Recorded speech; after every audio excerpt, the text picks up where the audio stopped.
میں جناب پروفیسر صاحب کی خدمت میں عرض کروں گا کہ آخر میں ہمیں کچھ یہ ارشاد فرمایا کہ اللہ تعالیٰ نے یہ جو زندہ اور مردہ کی ایک خاص مثال بیان فرمائی ہے کہ یہ لوگ زندہ ہیں اور یہ مردہ ہیں، ان کی طرح مختصر شرح بیان فرمایا۔ اللہ رب العزت نے أَوَمَنْ كَانَ مَيْتًا فَأَحْيَيْنَاهُ وَجَعَلْنَا لَهُ نُورًا يَمْشِي بِهِ فِي النَّاسِ كَمَنْ مَثَلُهُ فِي الظُّلُمَاتِ لَيْسَ بِخَارِجٍ مِنْهَا كَذَلِكَ زُيِّنَ لِلْكَافِرِينَ مَا كَانُوا يَعْمَلُونَ۔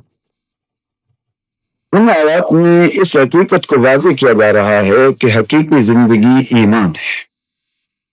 اور ایمان ہے اپنے آپ کو پہچاننے کا۔ جب تک ایک انسان اپنی ذات کا یہ شعور حاصل نہیں کرتا کہ وہ کیا ہے، اسے کس نے بنایا ہے، کون اس کی تخلیق کرنے والا، کون اس کو ان مختلف سٹیجز سے گزارنے والا، پیدا ہوتے ہوئے کتنا بے بس ہے، پھر لڑکپن، جوانی، پھر بڑھاپے میں آ کر نقص فی الخلق، ہم جسے زیادہ عمر عطا کرتے ہیں اسے توڑ کر رکھ دیتے ہیں، پھر وہی بچپن کی طرف لوٹ آتا۔ اب جو انسان دنیا میں آ کر ان حقائق میں غور نہیں کرتا، ان صداقتوں کو پہچاننے کی کوشش نہیں کرتا کہ یہ افلاک کا خیمہ کس نے کھڑا کیا ہے، یہ زمین کس نے بنائی ہے، یہ ہوا کون چلا رہا ہے، یہ بارش کون برساتا ہے، زندگی اور موت کس کے کنٹرول میں ہے، تو اس کو زندہ کہنا در حقیقت زندگی کا تمسخر اڑانے کے مترادف ہے۔ ایسی زندگی تو جانوروں کے پاس بھی ہے، ہمیں شعور نہیں، زیادہ طاقتور ہے، زیادہ طاقتور بھی ہے۔ قرآن کریم نے اس کو زندہ کہا جو اپنا شعور رکھتا ہے،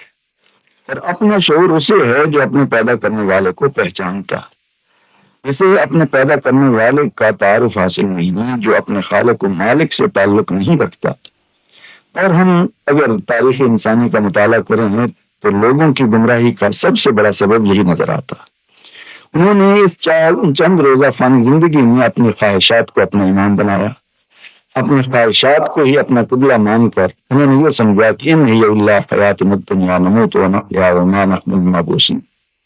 یہ چند روزہ زندگی ہے، کھا پی لو، مر گئے، ختم ہو گیا، دوبارہ زندہ نہیں۔ اور جب یہ شعور کچھ ذہنوں میں بیٹھ جائے، معاشرے کے افراد اگر اس نہج پر سوچ لیں تو وہ معاشرہ تمام تر برائیوں کا مرکز بن جاتا۔ ان کے نزدیک ایک ہی نظریہ ہے کہ ہم چند دنوں کے لیے آئے ہیں، لہٰذا کھا پی لو، عیش کر لو، مر گئے، مٹی میں مل گئے، ختم ہو جائیں۔ اسلام نے آ کر ان معنی میں زندگی دی کہ اب دنیا مزرعۃ الآخرہ، یہاں چند وقت کے لیے اپنے پروردگار کی رضا اور خوشنودی کے حصول کے لیے بھیجا گیا۔